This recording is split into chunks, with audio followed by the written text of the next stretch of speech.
الحمد لله رب العالمين والصلاة والسلام على سيد الأنبياء والمرسلين أما بعد فأعوذ بالله من الشيطان الرجيم بسم الله الرحمن الرحيم الصلاة والسلام عليك يا رسول الله وعلى آلك وصحابك يا حبيب الله الصلاة والسلام عليك يا نبي الله وعلى آلك وصحابك يا نور اللہ۔ اللہ عز و جل کے محبوب دانا غیوب منزہ عن العیوب صلی اللہ تعالی علیہ وآلہ وسلم کا فرمان تقرب نشان ہے، جس نے مجھ پر 100 مرتبہ درود پاک پڑھا، اللہ تعالی اس کی دونوں آنکھوں کے درمیان لکھ دیتا ہے کہ یہ نفاق اور جہنم کی آگ سے آزاد ہے اور اسے بروز قیامت شہداء کے ساتھ رکھے گا۔ صلو علی الحبیب صلی اللہ تعالی علی محمد۔ سرکار مدینہ راحت قلب و سینہ فیض گنجینہ صاحب معطر پسینہ صلی اللہ تعالی علیہ وآلہ وسلم کا فرمان باقرینہ ہے، نیت المؤمن خیر من عملہ، یعنی مومن کی نیت اس کے عمل سے بہتر ہے۔ عالم نیت شیخ طریقت امیر اہل سنت حضرت علامہ مولانا ابو بلال محمد الیاس عطار قادری رضوی دامت برکاتہ العالیہ فرماتے ہیں، نیک کام بغیر اچھی نیت کے کار ثواب نہیں ہوتا۔ نیک کام میں جس قدر اچھی نیت ہے زیادہ، اسی قدر ثواب بھی زیادہ۔ نیز امیر اہل سنت نے اس پرفتن دور میں آسانی سے نیکیاں کرنے اور گناہوں سے بچنے کے طریقوں پر مشتمل شریعت و طریقت کا جامع مجموعہ بنام مدنی انعامات بصورت سوالات عطا فرمایا۔ ان میں سب سے پہلا مدنی انعام نیت و ہی کا عطا فرمایا۔ اللہ عز و جل کی رضا پانے اور ثواب کمانے کے لیے اچھی اچھی نیتیں کر لیجئے۔ اول تا آخر اس درجے میں شامل رہوں گا۔ بلا وجہ کپڑے بدن، سر یا داڑھی کے بال سہلانے، دریوں سے دھاگے نوچنے، انگلیوں سے فرش پر کھیلنے، ادھر ادھر دیکھنے، باتیں کرنے، ٹیک لگانے، پردے میں پردہ نہ ہونے کی صورت میں گھٹنے کھڑے کر کر دوسروں کے لیے بدنگاہی کا باعث بننے، گھٹنوں میں سر رکھنے، دوسروں کو اشارے کرنے، اٹھ کر چل پڑنے وغیرہ سے بچتے ہوئے علم دین کی تعظیم کی خاطر جہاں تک ہو سکا دو دانوں بیٹھ کر علم دین سمجھنے کے لیے نگاہیں نیچی کیے خوب کان لگا کر سنوں گا۔ اہم مدنی پھول تحریر بھی کروں گا۔ امیر اہل سنت مدنی پھول عطا فرماتے ہیں، دوسروں کی موجودگی میں نیت کا اظہار کرتے ہوئے احتیاط فرمائیے۔ دل میں نیت نہ ہونے کے باوجود جان بوجھ کر اس لیے ہاتھ اٹھانا کہ دوسروں پر اثر قائم ہو کہ یہ نیت کر رہا ہے، یہ جھوٹ دھوکہ ہے۔ آج کے اس بیان اور اب تک کی میرے پاس موجود نیکیوں پر اللہ عز و جل کی رحمت سے ملنے والا ثواب بوسیلہ رحمت للعالمین برائے جناب رسالت مآب صلی اللہ تعالی علیہ وآلہ وسلم، انبیاء و مرسلین، خلفاء راشدین، امہات المؤمنین، شہیدان و اسیران کربلا، تمام صحابہ و تابعین و تبع تابعین، ائمہ مجتہدین، خصوصاً ائمہ اربعہ اور ان کے مقلدین، سلاسل اربعہ کے مشائخ و مریدین، مدنی قافلوں کے مسافرین، مدنی انعامات کے عاملین اور تمام مؤمنات و مؤمنین، مسلمات و مسلمین، خصوصاً آج جن کا یوم عرس جاری ہے، 25 صفر المظفر ہے، سرکار اعلیٰ حضرت عظیم البرکت عظیم المرتبت پروانہ شمع رسالت مجدد دین و ملت محقق علی الاطلاق مترجم القرآن شاہ امام احمد رضا خان داتا گنج بخش حجویری اور امیر اہل سنت الحمدللہ عز و جل بیان کا سلسلہ مکمل بیان بالصواب یعنی درست ہو پائے، یہ ضروری نہیں، بھول کرتا پائیں تو فوراً میری اصلاح فرمائیں۔ صلو علی الحبیب صلی اللہ تعالی علی محمد۔ دعوت اسلامی کے اشاعتی ادارے مکتبۃ المدینہ کی مطبوعہ کپڑے پاک کرنے کا طریقہ، جو کہ شیخ طریقت امیر اہل سنت کا تحریر کردہ رسالہ ہے، کہ صفحہ نمبر ایک پر ہے۔ ہر عاقل و بالغ مسلمان مرد و عورت کے لیے طہارت کے وہ احکام سیکھنے فرض عین ہیں جن سے نماز درست ہو۔ میٹھے میٹھے اسلام اور مدنی چینل کے ناظرین، مسلمانوں اور غیر مسلمین میں ایک تو واضح ترین فرق اسلام کا ہے۔ مسلمان ضروریات دین کا اقرار کرنے والا، ان کے انکار سے بچنے والا، اور غیر مسلم کم از کم کسی ضرورت دینی، کسی ایک ضرورت دینی کا انکار کرنے والا ہوتا ہے۔ ظاہری حیات کے اعتبار سے بھی مسلمانوں اور غیر مسلمین میں چند واضح فرق ہے۔ جہاں اسلام نے ایک حلیہ دیا، وہاں اسلام نے زندگی کا ایک نظام بھی دیا۔ مسلمان کو کھانا ہے تو اس کے کھانے کے لیے بعض چیزوں کو ممنوع، ناجائز، حرام اس طرح قرار دیا، بعض چیزوں کو جائز قرار دیا، گوشت کھانے کے احکام بیان کیے۔ تو طعام کے حوالے سے مسلمان جو چاہے کھائے پیے ایسا ہو نہیں سکتا۔ اسے شریعت مطہرہ نے جو احکام دیے اس کے مطابق اس نے کھانا ہے، پینا ہے اور اپنی زندگی گزارنی ہے۔ اسی طرح غیر مسلمین میں سے بعض صفائی کا اہتمام ضرور کرتے ہیں، ستھرائی کا خیال رکھتے ہیں، لباس کے اچھے ہونے کی سوچ ان میں ہو سکتا ہے، ہو محسوس ایسا ہی ہوتا ہے کہ اچھے لباس، ستھرے لباس پہننے کی سوچ تو غیر مسلمین میں ہوتی ہے، مگر طہارت کا اہتمام غیر مسلمین میں نہیں ہوتا۔ طہارت ظاہری صفائی ہی کو نہیں کہتے، طہارت کے کچھ احکام شریعت مطہرہ نے بیان کیے ہیں، اور ان احکام کی روشنی میں پتہ چلے گا کہ ہم نے طہارت حاصل بھی کی ہے یا نہیں۔ یعنی کوئی شخص شریعت مطہرہ کی روشنی میں پاک ہے یا نہیں، یہ باتیں احکام شریعت سے معلوم ہوتی ہیں۔ طہارت کے ضروری احکام ہمیں بیان کریں گے کہ آیا ہم پاک ہیں یا نہیں۔ تو ہم طہارت کے اندر جو ابتدا آج کریں گے، وہ سب سے پہلی چیز جس کا بیان آج کیا جائے گا، اس کا انداز کچھ ایسا ہوگا کہ بعض مسائل بیان کیے جائیں گے اور پھر آپ کو کچھ ویڈیو دکھائی جائیں گے، اور اس کے تحت آپ کو کچھ بیان کیا جائے گا۔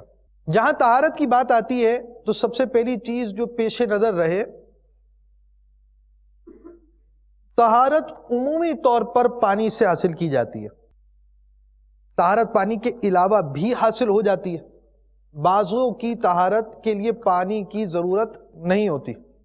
سب سے پہلی چیز جو بیان کی جائے گی وہ پانی، کہ جس پانی کے ذریعے ہم طہارت حاصل کر رہے ہیں،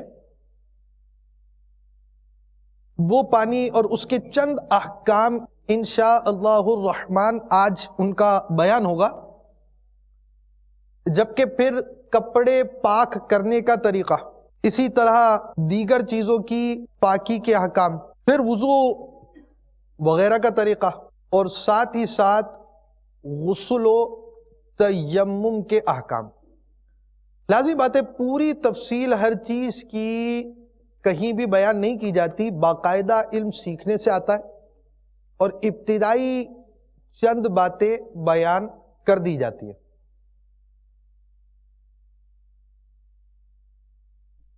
صلو علی الحبیب صلی اللہ تعالی علی محمد۔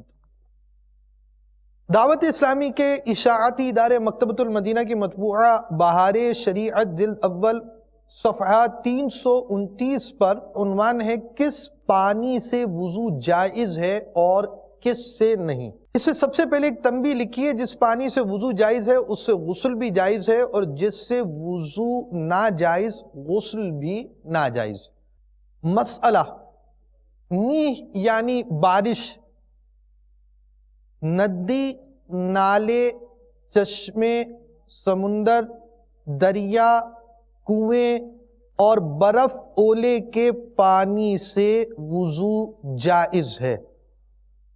آپ کو چند اس کے مناظر بھی دکھائے جائیں گے اور اسی کے تحت پھر مزید آپ سے گفتگو کا سلسلہ رہے گا۔ جس پانی سے وضو جائز ہے اس میں بارش کا پانی ہے۔ بارش کے پانی سے وضو جائز ہوتا ہے۔ دوسری چیز، اس چشمے کے پانی سے بھی وضو کیا جا سکتا ہے۔ اسی طرح برف جمی ہو اور اس کا جو پانی نکلے اس پانی سے بھی وضو ہو جاتا ہے۔ ندی، نالے، دریائی پانی، کنویں وغیرہ سے بھی وضو کیا جا سکتا ہے۔ اس کے چند اور احکام بھی ہیں۔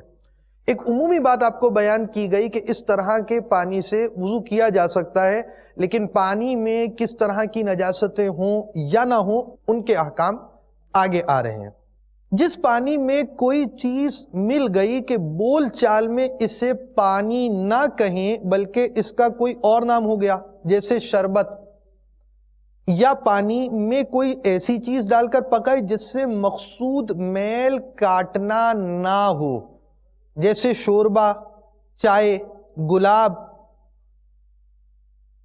یا اس کا عرق، اس سے وضو و غسل جائز نہیں۔ یہ آپ کے سامنے مشروب دکھائے جا رہے ہیں۔ ان مشروبات سے کوئی بھی وضو نہیں کر سکتا، نہ شوربے سے آپ کا وضو ہو سکتا ہے، نہ چائے سے آپ کا وضو ہو سکتا ہے۔ اور اسی طرح عرق گلاب، اگر واقعی یہ عرق گلاب ہے تو اس سے بھی وضو اور غسل نہیں ہوگا۔ اس میں بھی بعض اوقات ایسی صورت ہوتی ہے کہ بعض چیزوں سے وضو ہو جاتا ہے۔ جیسے ایک بات یہاں پر بیان کی گئی ہے، وہ یہ بات بیان کی گئی کہ جس ایسی چیز پکا کر ڈالی جس سے میل کاٹنا مقصود نہ ہو، یعنی جسم کے اندر سے میل دور کرنا مقصود نہ ہو، جیسا شوربہ، چائے یا عرق۔ عرق اسی کو کہیں گے جو گلاب سے نکلا ہو، پانی کے اندر مل جائے تو اس کے احکام کی صورت جو ہے وہ آگے مزید بیان ہو رہی ہے۔ آپ نے ابتدائی چیز ایک دیکھی کہ کون سا پانی ہے جس پانی سے وضو یا غسل کیا جا سکتا ہے، اور ساتھ ہی ساتھ جس پانی میں کوئی چیز مل گئی کہ بول چال میں اسے پانی نہ کہیں گے تو اس سے بھی وضو نہیں ہو سکتا۔ اب ایک صورت اور بیان کی جاتی ہے، وہ یہ کہ اگر ایسی چیز ملائیں یا ملا کر پکائیں جس سے مقصود میل کاٹنا ہو، جیسے صابن یا بیری کے پتے، تو وضو جائز ہے جب تک اس کی رکت زائل نہ ہو، اور اگر ستو کے مثل گاڑھا ہو گیا تو وضو جائز نہیں۔ یہ دیکھیے، یہ پانی بالکل اپنے میلان کے ساتھ ہے، اس میں صابن ڈالا گیا ہے اور اس میں میل کاٹی گئی ہے۔ اب یہ پوزیشن ایسی ہے کہ یہ گاڑھا ہو گیا۔ گاڑی جو چیز ہوتی ہے اس گاڑی چیز سے وضو نہیں کیا جا سکتا۔ یہ آپ سمجھے کہ اس وقت آپ کے سامنے پانی ڈالا جا رہا ہے، یہ پانی کے اندر یہ ایک رکت آپ کو نظر آ رہی ہے کہ یہ لیکوڈ ہی ہے۔ اب جب تک پانی کی پوزیشن ایسی ہوتی ہے اس پانی سے وضو اور غسل ہو سکتا ہے جب اس میں ایسی چیز ملا کر پکائیں جس سے مقصود میل کا کاٹنا ہو، اور جب یہ گاڑھا ہو جائے گا تو اب اس سے وضو وغیرہ نہیں ہو سکتا۔ یہ پانی کے اندر پتے وغیرہ ضرور موجود ہیں، لیکن پانی میں اس نے ایسا کوئی اثر قائم نہیں کیا جس کی وجہ سے پانی کے بہنے کی جو صلاحیتیں تھی اس کو ختم کر دیا، تو اس سے وضو غسل میں کوئی حرج نہیں۔ آگے آ جائیے۔ اس پانی کی بھی یہ پوزیشن ہے، لیکن اس کے اندر صابن پکایا گیا ہے، اور یہ صابن جو پکایا گیا وہ اس وجہ سے پکایا گیا کہ تاکہ اس کے اندر میل کاٹ دی جائے۔ اب میل کاٹنے کے لیے جب اس میں صابن پکایا گیا ہے اور اس کی رکت ختم نہیں ہوئی، یعنی یہ ایسا پانی ہے جو بالکل آپ سمجھے کہ فریکوینٹلی بہہ سکتا ہے، سب کچھ کر سکتا ہے، تو ایسی صورت میں بھی اس سے وضو اور غسل ہو سکتا ہے۔ آگے دکھائیے۔ اب یہ دیکھیے، یہ بالکل گاڑھا ہو چکا ہے۔ اب جب اس کی پوزیشن ایسی گاڑھی ہو گئی کہ اب یہ اس کا جو رکت تھی، جو بڑے فریکوینٹلی پانی جو بڑے آسانی سے موو کرتا تھا، وہ پوزیشن نہیں رہی، تو اب اس سے وضو اور غسل نہیں ہو سکتا۔ اور پھر یہ ایسی کوئی چیز اس وقت کچھ مطلب یہ سمجھے کھیر ٹائپ کی آئٹم لگ رہی ہے، تو اس وجہ سے بھی اس سے وضو اور غسل نہیں ہو سکتا کہ اس کو پانی اب نہیں کہیں گے۔ آگے مسئلہ سمجھ فرمائیے۔ اور اگر کوئی پاک چیز ملی جس سے رنگ یا بو یا مزے میں فرق آ گیا مگر اس کا پتلا پن نہ گیا، جیسے ریتا، چونا یا تھوڑی زعفران، تو وضو جائز ہے۔ اور جو زعفران کا رنگ اتنا آ جائے کہ کپڑا رنگنے کے قابل ہو جائے تو وضو جائز نہیں۔ یوں ہی پڑیا کا رنگ، اور اگر اتنا دودھ مل گیا کہ دودھ کا رنگ غالب نہ ہوا تو وضو جائز ہے، ورنہ نہیں۔ غالب مغلوب کی پہچان یہ ہے کہ جب تک یہ کہیں گے کہ پانی ہے جس میں کچھ دودھ مل گیا تو وضو جائز ہے، اور جب اسے لسی کہیں گے تو وضو جائز نہیں۔ اور اگر پتے گرنے یا پرانے ہونے کے سبب بدلے تو کچھ حرج نہیں، مگر جبکہ پتے اسے گاڑھا کر دیں۔ آئیے اس کو بھی سمجھتے ہیں۔ یہ دیکھیں، یہ پانی میں تھوڑا سا دودھ ڈالا ہے، اب اس دودھ کی وجہ سے کیا یہ پوری لسی بن گئی؟ اس کو کیا کہا جائے گا اس وقت جو پوزیشن ہے؟ پانی ہے جس میں تھوڑا سا دودھ مل گیا، دوبارہ دکھائیے، پانی ہے جس میں تھوڑا سا دودھ مل گیا، تو اب ایسی صورت کے اندر اس سے وضو جائز ہوگا۔ مزید دکھائیے آگے۔ اب آپ کیا کہتے ہیں اس معاملے میں؟ اب یہ لسی بن گئی، اب اس سے آپ وضو نہیں کر سکتے کہ اس کا نام بدل گیا اور اس کو پانی اب نہیں کہا جائے گا۔ یہ آپ کا زعفران آ گیا ہے، بالکل اس کا رنگ وغیرہ سب کچھ چینج ہو چکا ہے، کم ملا ہو کہ اس کی رکت اور اس کے نام وغیرہ میں فرق نہ ہو تو اس سے وضو وغیرہ کیا جا سکے گا، اس سے آپ وضو نہیں کر سکتے، اس کی زیارت کر سکتے ہیں۔ چھت کے پرنالے سے میہ کا پانی گرے وہ پاک ہے، اگرچہ چھت پر جا بجا نجاست پڑی ہو۔ اب وہ باتیں آ گئیں کہ جہاں پر ان چیزوں کے اندر نجاست بھی مل گئی، یعنی اب تک تو آپ نے وہ صورتیں بیان کی جس میں نجاست نہیں، اور یہ یاد رکھیے جو بھی چیز ملنے والی ہے، مکس ہونے والی ہے، وہ پاک ہوگی۔ یہ ضروری وضاحت سمجھ لیجئے، یہ جتنی چیزیں ملی ہیں یہ پاک ہونی چاہیے، کیونکہ یہ پانی کی مقدار کم ہے۔ جب پانی کی مقدار زیادہ ہوتی ہے اس کے احکام اور ہوتے ہیں، کم مقدار کے احکام الگ ہوتے ہیں۔ اب ہم اس طرف آ رہے ہیں کہ ایک تو پانی بھی پاک تھا، پاک پانی کے ساتھ ساتھ ہم نے مزید اس کے اندر کچھ چیزوں کا اضافہ کیا جو ہمارا روز مرہ میں کام آتی۔ وہ یہ چیز ہے کہ چھت کے پرنالے سے میہ کہتے ہیں بارش کو، چھت کے پرنالے سے میہ کا پانی گرے وہ پاک ہے، اگرچہ چھت پر جا بجا نجاست پڑی ہوئی ہے، یعنی چھت ہے آپ کی، اس میں مختلف قسم کی نجاستیں موجود ہیں۔ اب اس کے پرنالے سے جو پانی گرے گا وہ پاک ہے، اگرچہ نجاست سے مل کر جو پانی گرتا ہے وہ نصف ہو یا کم ہو یا برابر ہو یا زیادہ ہو، جب تک نجاست سے پانی کے کسی وصف میں تغیر نہ آئے یہی صحیح ہے۔ تغیر اوصاف کا بدلنا، اس کا بیان ابھی آ رہا ہے اور اسی پر اعتماد ہے۔ اور اگر میہ رک گیا، بارش ٹھہر گئی اور پانی کا بہنا موقوف ہو گیا، یعنی اب پانی نہیں بہ رہا، تو اب وہ ٹھہرا ہوا پانی اور جو چھت سے ٹپکے نجس ہے۔ آئیے آپ کو دکھاتے ہیں۔ اس وقت آپ یہ منظر دیکھ رہے ہیں کہ پرنالوں سے پانی گر رہا ہے، بارش ہو رہی ہے۔ اب اس چھت پر اگر نجاست کی کوئی چیزیں موجود ہیں، مثال کے طور پہ بلی وغیرہ کی کوئی نجاست موجود ہے، تو اب یہ جو پانی گر رہا ہے اس پانی کو پاک ہی کہا جائے گا، اوپر نجاست سے مل کر گرے یا نہ گرے۔ چلتی بارش کے اندر جو پانی ہوتا ہے وہ پانی پاک ہی ہوتا ہے جب تک وہ ان کے کسی وصف میں تغیر نہ لائے۔ اوصاف تین طرح سے، نمبر ایک رنگ، نمبر دو بو، نمبر تین ذائقہ۔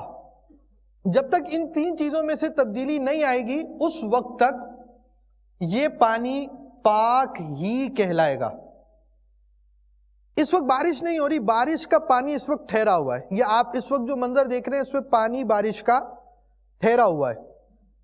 اب اس میں اگر نجاست ہے، یہ ٹھہرا ہوا پانی زیادہ مقدار میں نہیں ہے، دردہ نہیں ہے، جس کی تفصیل آگے آئے گی، پانی یہ کم مقدار میں ٹھہرا ہوا ہو، تو اب اس کی صورت یہ ہے کہ اس پانی کے اندر جو چھت سے ٹپکے وہ بھی نجس ہوگا اور یہ پانی بھی ناپاک ہوگا۔ یہ دیکھیں، یہ بارش جب ہو رہی ہے نا، اب یہ پانی بہ رہا ہے، یہ نجاست سے مل کر بھی بہ رہا ہو، اوپر نجاست موجود ہو، نیچے نجاست موجود ہو، اس کا کوئی بھی لحاظ اب نہیں رکھا جائے گا۔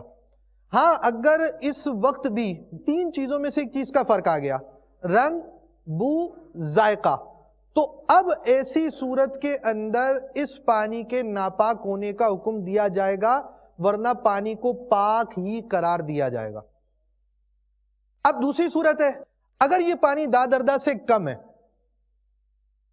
تو اب اس کے ٹھہرنے کے بعد اس میں جب بھی نجاست کا کوئی اثر پایا گیا، یہ پانی ناپاک ہوگا۔ چھت سے ٹپکنے والا تھوڑا تھوڑا پانی، بارش ختم ہونے کے بعد بھی آپ دیکھتے ہوں گے چھت سے پانی ٹپکتا رہتا ہے، تو اب اگر نجاست اوپر موجود تھی اور پانی ٹپک رہا تھا تو وہ پانی بھی ناپاک ہے۔ یوں ہی نالیوں سے برسات کا بہتا پانی پاک ہے جب تک نجاست کا رنگ یا منہ یا مزہ اس میں ظاہر نہ ہو رہا۔ اس سے وضو کرنا، اس پانی میں نجاست مرئیہ کے اجزاء ایسے بہتے جا رہے ہوں کہ جو چلو لیا جائے اس میں ایک آدھ ذرہ اس کا بھی ضرور ہوگا، جب تو ہاتھ میں لیتے ہی ناپاک ہو گیا، وضو اس سے حرام ورنہ جائز اور بچنا بہتر ہے۔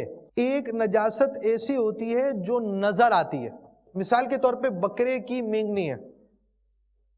اب ایسا پانی، اس پانی کو آپ نے چلو میں لیا تو ہر چلو کے اندر بکرے کی مینگنی آ رہی ہے، یا کسی ایک چلو میں آپ نے جو اٹھایا اس میں بکرے کی مینگنی تھی، تو آپ کا ہاتھ بھی اس نے ناپاک کر دیا، وضو اس سے حرام، اور اگر ایسا نہیں ہے تو جائز ہے اور بچنا بہتر ہے۔ کیا معاملہ ہوا؟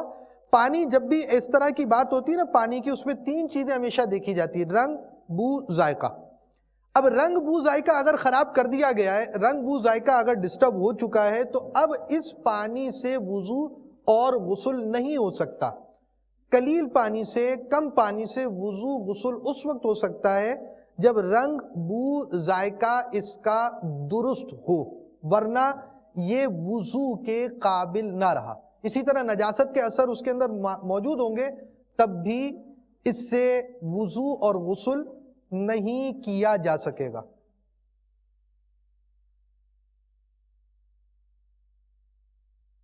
سوال،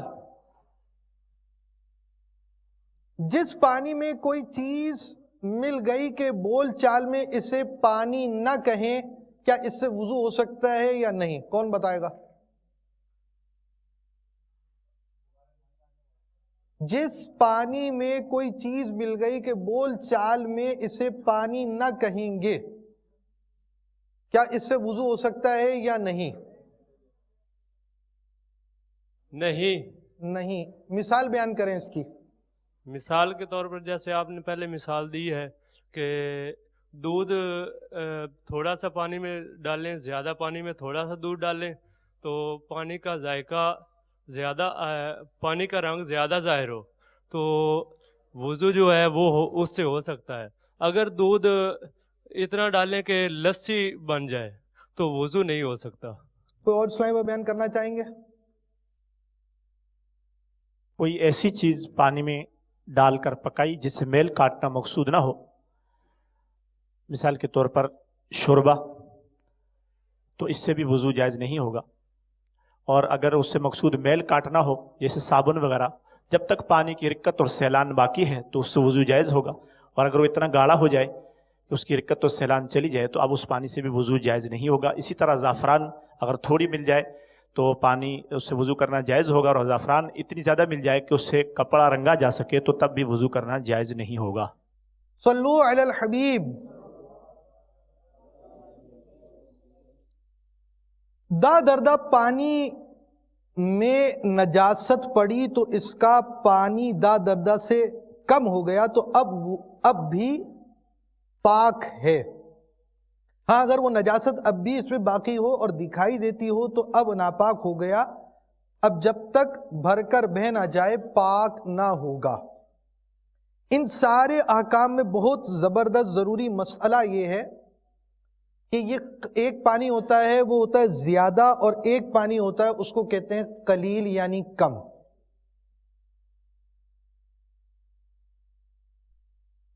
دردہ پانی وہ ہوتا ہے جو پانی زیادہ پانی ہوتا ہے. دردہ پانی کس کو کہتے ہیں؟ 10 ہاتھ لمبا 10 ہاتھ چوڑا جو حوض ہو اسے دردہ کہتے ہیں کہ بڑا حوض ہے. یوں ہی 20 ہاتھ لمبا 5 ہاتھ چوڑا یا 25 ہاتھ لمبا 4 ہاتھ چوڑا، غرض کل لمبائی چوڑائی 100 ہاتھ ہو. یہ پرانا حساب ہے. نیا حساب میں عرض کر رہا ہوں. نیا حساب اس کا یہ بنے گا 25 گز 225 فٹ. یہ اگر آپ کی ٹنکی ہے جو کہ نہیں ہوتی تو اس صورت میں یہ بڑی ٹنکی ہوگی، اور اگر گول ہے تو اس کی گولائی تقریباً 35.5 ہاتھ اور 100 ہاتھ لمبائی نہ ہو تو چھوٹا حوض ہے، اور اس کے پانی کو تھوڑا کہیں گے اگرچہ کتنا ہی گہرا ہو. دکھائیے ٹنکی، جو یہ نارمل سائز آپ سمجھے، یہ بھی تھوڑی سی بڑی ٹنکی ہے جو ہمارے ہاں استعمال ہوتی ہے، اس سے بھی چھوٹی ٹنکیاں بعد آتی ہیں. تو اب یہ ٹنکی بھی آپ کی اتنی بڑی ٹنکی نہیں ہے جس کو ہم کہیں کہ اس کے اندر کا پانی کثیر پانی ہو. نارملی ہمارے ہاں اتنی بڑی ٹنکیاں نہیں ہوتی، تو جو پاکی ناپاکی کے احکام ٹنکی سے ریلیٹڈ ہوں گے وہ سارے کے سارے ایسے ہوں گے جو آپ کے کم پانی کے احکام ہیں. سمجھ میں آ رہا ہے آپ کی بات؟ یعنی یہ ٹنکی اگر بڑی ہو گئی تو ٹھیک ہے، بڑے پانی کے احکام ہوں گے، مگر نارملی بڑی ٹنکی نہیں ہوتی. تو آپ اپنا ذہن بنا کے رکھیں، ٹنکی کے اندر جتنی بھی پاکی ناپاکی کے احکام ہوں گے وہ کم پانی کے ہوں گے. نارملی ایسا ہی ہوگا. جو پانی وضو یا غسل کرنے میں بدن سے گرا وہ پاک ہے، مگر اس سے وضو اور غسل جائز نہیں. یوں ہی اگر بے وضو شخص کا ہاتھ یا انگلی یا پورا یا ناخن یا بدن کا کوئی ٹکڑا جو وضو میں دھویا جاتا ہے با قصد یعنی ارادتاً یا بلا قصد یعنی بغیر ارادے کے دردہ سے کم پانی میں بے دھوئے ہوئے پڑ گیا تو وہ پانی وضو اور غسل کے لائق نہ رہا. یہ سب کڑیاں ایک ساتھ ہیں، یعنی یہ الگ الگ مسائل نہیں ہیں، مسائل ایک ہی ہیں. دردہ سے کم جو پانی ہے وہ قلیل پانی ہے، اس کا رنگ بھی صحیح ہونا چاہیے، بو بھی اس کی صحیح ہو، اس کا ذائقہ بھی صحیح ہونا چاہیے. اب اس کے ساتھ ساتھ وضو اور غسل کرنے کے لیے اس کو اور بھی حفاظت کی ضرورت ہے. کن چیزوں کی حفاظت کی ضرورت ہے؟ وہ یہ کہ اگر یہ پانی ہے، اس پانی کو پانی ہی کہتے ہیں، اس پانی کو لسی نہیں کہتے، اس پانی کو شربت نہیں کہتے، اس پانی کو کثیر زعفران والا پانی نہیں کہتے. اس پانی میں اگر صابن ملا ہوا ہے تو یہ صابن ستو کی طرح گاڑھا نہیں ہوا ہے. اب یہ پانی ایسا ہے جو وضو کے قابل ہے، پاک بھی ہے، رنگ بھی اس کا صحیح ہے، یعنی رنگ گٹر والا رنگ نہیں ہے. اس کا ذائقہ اس کے اندر ذائقہ، بعضوں کو گٹر کی بدبو کا ذائقہ محسوس ہوتا ہے، وہ یہ مراد نہیں ہے. ذائقہ کا مطلب اس میں نجاست کا ذائقہ و بدبو کا ذائقہ مراد نہیں ہے. تو اب اس کے ساتھ اس کا ذائقہ بھی نہیں بدلا. تیسری چیز اس کی رنگ، بو اور ذائقہ. اس کی بو بھی نہیں بدلی، رنگ بھی نہیں بدلا، ذائقہ بھی نہیں بدلا، اس کو پانی بھی کہتے. اب ساتھ ساتھ یہ بھی چیز اس میں لازم ہے کہ اس پانی میں کسی بھی بے وضو شخص کا ہاتھ یا انگلی، پورا اس کو کہتے ہیں، یہ حصہ پورا کہلاتا ہے. یہ جو اوپر کا پورشن ہے اس کو پورا کہتے ہیں. ٹھیک ہے جی. اب آپ یہ سمجھیے پورا ہاتھ ہے یا انگلی ہے یا پورا ہے، تین چیزیں، پورا ہاتھ یا انگلی یا پورا. جو پانی وضو یا غسل کرنے میں بدن سے گرا وہ پاک ہے، مگر اس سے وضو اور غسل جائز نہیں۔ یوں ہی اگر آپ کے جو غسل خانے کے اندر جو بالٹی رکھی ہوئی ہے، یہ بالٹی کے بھی یہی احکام ہیں، اگر بے وضو شخص نے اپنا ہاتھ، اپنی انگلی، اپنا پورا بلکہ ناخن بھی اس میں ارادتاً یا بغیر ارادتاً بے دھلا ڈال دیا تو اب یہ پانی پاک ضرور ہے مگر اس سے وضو اور غسل نہیں ہو سکتا۔ اسی طرح جس شخص پر نہانا فرض ہے، اس کے جسم کا کوئی بے دھلا ہوا حصہ پانی سے چھو جائے تو وہ پانی وضو اور غسل کے کام کا نہیں رہا۔ اب آپ نے کیا کیا جناب؟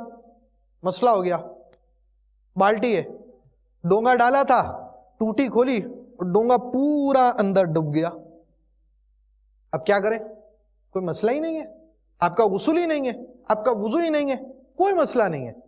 آپ ٹوٹی کے پاس جائیں، بیسن کے اندر ہاتھ دھوئیں، ہاتھ دھو لیا، اب دھونے کے بعد مثال کے طور پہ آپ کی بالٹی یہاں تک کی، آپ ہاتھ یہاں تک دھو لیں۔ اب آپ نے ہاتھ دھو لیا ہے نا، دھونے کے بعد اب آپ اندر ڈال کر اپنا ڈونگا نکال لیں۔ یہ بے دھلا ہاتھ کا مسئلہ ہے کہ جب ہاتھ نہیں دھلا تھا تو اب آپ ہاتھ نہیں ڈال سکتے تھے، اب آپ کا ڈونگا اندر چلا گیا، اب کیا کرنا ہے؟ کوئی مسئلہ نہیں ہے، ہاتھ دھوئے، دھونے کے بعد اندر ڈالیں۔ صلو علی الحبیب۔ کیا خلاصہ ہوا آج کے پورے موضوع اب تک کا؟ موضوع کا خلاصہ یہ ہوا، آپ نے کیا کرنا ہے طہارت کے لیے؟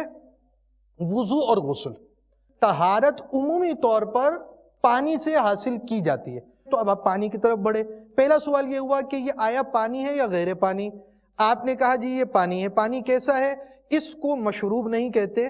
اس پانی کے اندر زعفران ملا ہوا ہے تو زعفران کم ہے تب بھی پانی ہے۔ اس پانی کے اندر دودھ ملا ہے، اس کو لسی نہیں کہتے، پانی غالب ہے تب بھی پانی ہے۔ یہ پانی ستو کی طرح گاڑھا نہیں ہے، پانی ستو کی طرح گاڑھا ہو وضو نہیں کر سکتے، پانی زعفران زیادہ ہو وضو نہیں کر سکتے، پانی کے اندر شوربہ بن گیا وضو نہیں کر سکتے، پانی کی لسی بن گئی وضو نہیں کر سکتے، پانی کی چائے بن گئی وضو نہیں کر سکتے۔ جو چیز ملی ہے میل کاٹنے کے لیے صابن ڈالا ہے وضو کر سکتے ہیں، مگر صابن اس وقت اتنا غالب نہیں ہونا چاہیے کہ ستو کی طرح ہو جائے۔ اب اس پانی سے وضو کر سکتے ہیں، جو چیز ملی ہے وہ پاک ہے یا ناپاک ہے؟ پاک ہے، وضو کر سکتے ہیں۔ پانی زیادہ ہے یا کم ہے؟ دادردہ ہے یا دادردہ سے کم ہے؟ پانی دادردہ سے کم ہے تب بھی وضو اور غسل کر سکتے ہیں، مگر یہ پانی مستعمل نہیں ہونا چاہیے۔ مستعمل کب ہوگا؟ جب آپ کا یہ پانی اس میں بے وضو شخص کا ہاتھ یا انگلی یا پورا یا ناخن اس کے اندر ارادتاً بلا ارادتاً داخل کیا تو اب یہ وضو اور غسل کے قابل نہ رہا، اور قابل غسل شخص ہے، اس کا جسم کا کوئی بھی حصہ ارادتاً یا بلا ارادتاً ڈل گیا تو غسل کے قابل نہ رہا۔ اور اگر آپ نے دھلا ہوا ہاتھ، دھلا ہوا جسم، اس کے اندر تقرب ثواب حاصل کرنے کی یعنی دھونا ثواب ہے اس نیت سے ڈال دیا تب بھی اس پانی سے وضو اور غسل نہیں کر سکتے۔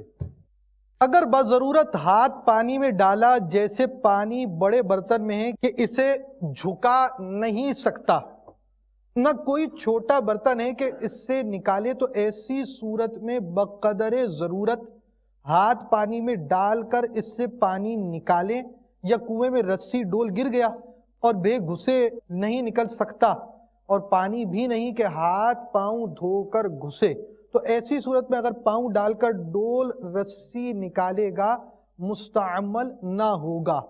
ان مسئلوں سے بہت کم لوگ واقف ہیں، خیال رکھنا چاہیے۔ صدر شریعہ کے یہ الفاظ ہیں۔ تو ایک چھوٹ اس کے اندر یہاں پر مسئلے میں بیان کی گئی۔ آپ نے اب تک تو سارے مسائل بیان کیے، مسائل میں بعض صورتیں ایسی ہوتی ہیں جہاں پر ہمارے لیے رعایت شریعت مطہرہ نے دی اور فقہاء کرام، علماء کرام نے وہ رعایتیں ہمیں بیان کی، اس کی ایک صورت یہاں بیان ہوئی۔ اب آپ ٹرین میں ہیں، کہیں سفر پر جا رہے ہیں، نارملی اگر پانی ایک ٹنکی کے اندر ہو، تھوڑا سا پانی کہیں اور سے مل کر ہاتھ دھونا آسان ہوتا ہے۔ اب اسی کے اندر آپ سمجھے کہ لوٹا ڈونگا وغیرہ جو ہے وہ ڈوب گیا، پانی ہے، وضو بھی کرنا ہے، نماز بھی پڑھنی ہے، تو اب ایسی صورت کے اندر ہاتھ ڈال کر اگر اس نے یہ ڈونگا لوٹا وغیرہ جو اندر گیا ہے اس کو نکال لیا تو اصول اور قاعدے کی روشنی میں پانی مستعمل ہو گیا، مگر یہاں پر علماء نے ہمیں اجازت دی اور اس صورت میں ہمیں چھوٹ دی گئی کہ یہ پانی ہمارا مستعمل قرار نہیں دیا جائے گا۔ مستعمل پانی اگر اچھے پانی میں مل جائے، مثلا وضو یا غسل کرتے وقت قطرے لوٹے یا گھڑے میں ٹپکے، تو اگر اچھا پانی زیادہ ہے تو یہ وضو اور غسل کے کام کا ہے، ورنہ سب بیکار ہو گیا۔ آئیے آپ کو اس کا بھی پریکٹیکل دکھا دیتے ہیں۔ آپ یہ دیکھ رہے ہیں تھوڑا سا پانی اس وقت اس میں موجود ہے، اب یہ تھوڑا سا پانی ہے، اب آپ یہ سمجھے کہ یہ پانی ہے مستعمل، پچھلے پانی سے زیادہ پانی اس میں ڈال دیا گیا ہے، جو دوسرے مرتبہ پانی ڈالا گیا وہ تھا غیر مستعمل۔ مثال آپ کو سمجھائی گئی اور ایک فرضی صورت آپ کو بیان کی جا رہی ہے۔ تو اب جو نیچے کا مستعمل پانی تھا اور اوپر زیادہ غیر مستعمل ڈال دیا تو یہ مجموعہ غیر مستعمل ہو گیا، یہ پانی قابل وضو ہو گیا۔ مستعمل پانی کو غیر مستعمل کرنے کے اور بھی طریقے ہیں جو بہار شریعت سے پڑھے جا سکتے ہیں۔ چھوٹے چھوٹے گھڑوں میں پانی ہے اور اس میں نجاست پڑنا معلوم نہیں تو اس سے وضو جائز ہے۔ ہمارے ہاں ایک تعداد جو ہے وہ نجاست کے معاملے میں بہت زیادہ وہم رکھتی ہے، ذرا سا چیز یہ بھی ناپاک ہوگی، یہ چیز ناپاک ہوگی۔ بعضوں کو وہم کی عادت ہوتی ہے۔ جو شریعت مطہرہ کا مسئلہ ہے وہ یہی ہے، چھوٹے چھوٹے گھڑوں میں پانی ہے، اگر اس میں نجاست پڑنا معلوم نہیں تو اس سے وضو جائز ہے۔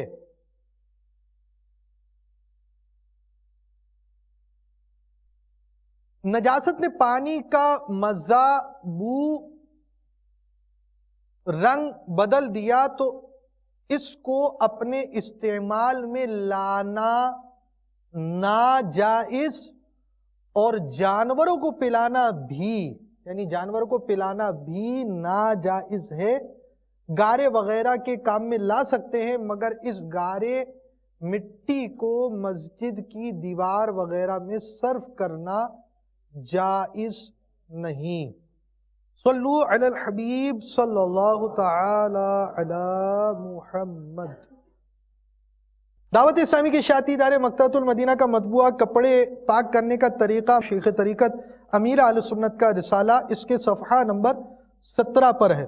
نیچان والی گلیوں اور سڑکوں پر بارش کا جو پانی کھڑا ہو جاتا ہے، نیچان کا مطلب ڈھیلان ٹائپ جو نیچے ہو،